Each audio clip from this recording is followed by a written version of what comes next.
Ya, Assalamualaikum warahmatullahi wabarakatuh. Di sini kami akan mempresentasikan dari mata kuliah uh, pengantaran transformasi digital dengan tugas yaitu judulnya pengembangan estimasi kedatangan bis Transmetro Pasundan.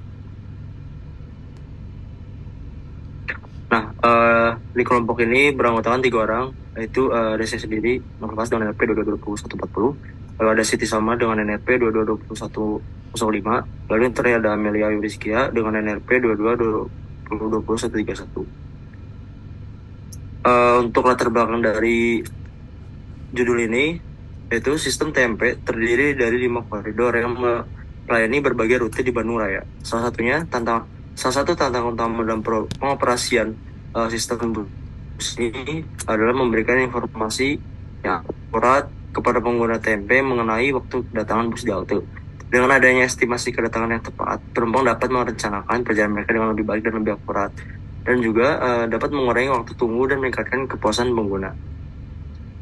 Dan juga dalam pendidikan kinerja dan estimasi kedatangan bus, terdapat inovasi yang dapat dilakukan dan dikembangkan, lalu dan diterapkan juga kepada masyarakat pengguna bus TP agar lebih efektif dalam menggunakan bus TP ini. Nah, dalam memecahkan permasalahan ini juga terdapat 4 poin, yang dimana yang pertama itu kita harus menganalisis kebutuhan itu sendiri. Dalam menganalisis kebutuhan ini, survei dan wawancara merupakan salah satu cara dalam menganalisis dan memahami kebutuhan pengguna TME terhadap aplikasi yang dikembangkan. Lalu poin yang kedua itu ada implementasi. Untuk implementasi di sini itu dalam pengembangan aplikasi yang sesuai dan dengan kebutuhan pengguna bus TMP, metode yang digunakan itu menggunakan perangkat lunak yang seperti model waterfall atau agile, tergantung pada kebutuhan proyek itu sendiri. Lalu yang keempat itu ada pengujian atau pengetesan dari aplikasi ini. Dalam melakukan pengujian aplikasi ini bertujuan untuk memastikan semua fitur berfungsi dengan baik dan memberikan informasi yang akurat kepada pengguna. Lalu di poin terakhir itu ada peluncuran aplikasi. Peluncuran aplikasi setelah siap, peluncuran ke publik akan dilakukan dan akan dilakukan pula pemeliharaan secara berkala. Itu pun bertujuan untuk memperbaiki bug atau error serta memperbarui fitur sesuai dengan feedback dari pengguna aplikasi ini sendiri. Selanjutnya ada penjelasan system thinking yang akan dijelaskan oleh rekan saya. Selanjutnya ini adalah system thinking. Next.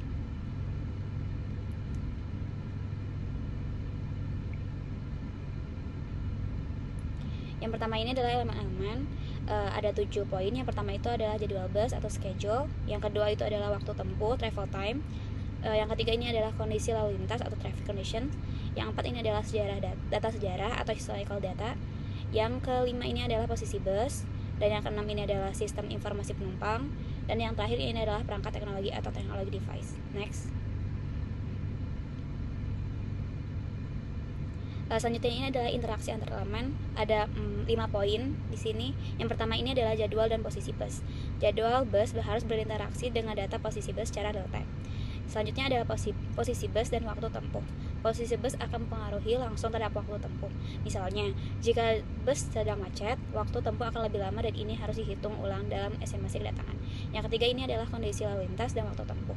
Kondisi lalu lintas akan mempengaruhi kecepatan kendaraan dan akhirnya estimasi waktu kedatangan juga. Dan yang keempat ini adalah data sejarah dan estimasi kedatangan. Data sejarah perjalanan sebelumnya dapat digunakan untuk memprediksi pola perjalanan bus, misalnya dalam kondisi lalu lintas yang serupa. Yang terakhir ini adalah sistem informasi penumpang dan jadwal bus. Sistem informasi penumpang bergantung pada akurasi estimasi kedatangan bus yang dihitung oleh sistem. Informasi dapat diberikan kepada penumpang harus berdasarkan data dengan akurat atau up to date. Selanjutnya.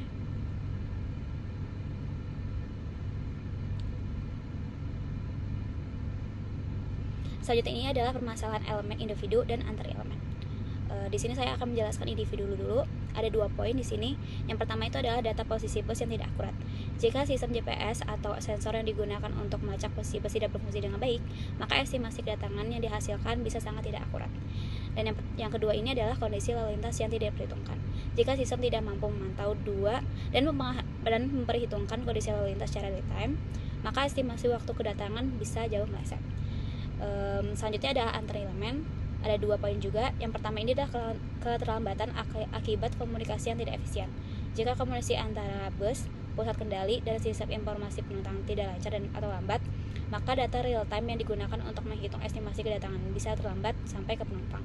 Yang terakhir ini adalah kesalahan dalam mengintegrasikan data lalu lintas dan data sejarah.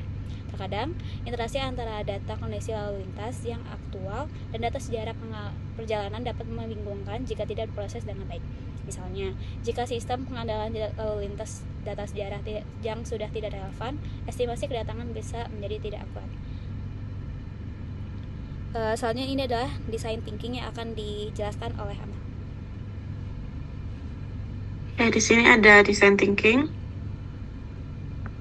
Nah, di sini ada langkah-langkah implementasi dari design thinking, yaitu ada 4. Yang pertama ada empati, definisi, ideasi, dan prototype. Oke, lanjut. Nah, di sini ada tujuan dan manfaat. Yang pertama ada empati, yaitu untuk memahami kebutuhan dan masalah pengguna dan memahami masalah seperti ketidakpastian waktu kedatangan atau keluhan tentang akurasi informasi. Di sini juga ada ideasi, yaitu menyusun masalah utama yang perlu dipecahkan penumpang tidak yakin dengan jadwal bus karena estimasi yang sering berubah serta informasi waktu kedatangan tidak tersedia di semua halte. Ada prototype, yaitu membuat versi awal dari solusi yang dapat diuji. Itu aplikasi sederhana yang menampilkan lokasi bus secara real time, simulasi papan informasi digital di halte dengan data waktu kedatangan, serta fitur chatbot dengan informasi waktu kedatangan. Nah, di sini ada definisi yang mana menghasilkan ide-ide solusi kreatif, yaitu integrasi real time data GIS buat bus dengan algoritma prediksi lalu lintas papan digital di halte, yaitu untuk menampilkan estimasi waktu kedatangan secara langsung di halte. Oke, lanjut. Nah, di sini ada pengaplikasian dalam keseharian, yaitu yang pertama ada aplikasi mobile dan website, yaitu pelacakan real time. Penumpang dapat melihat posisi bus secara langsung di peta, estimasi waktu kedatangan, informasi kedatangan bus di setiap halte berdasarkan GPS dan data lalu lintas.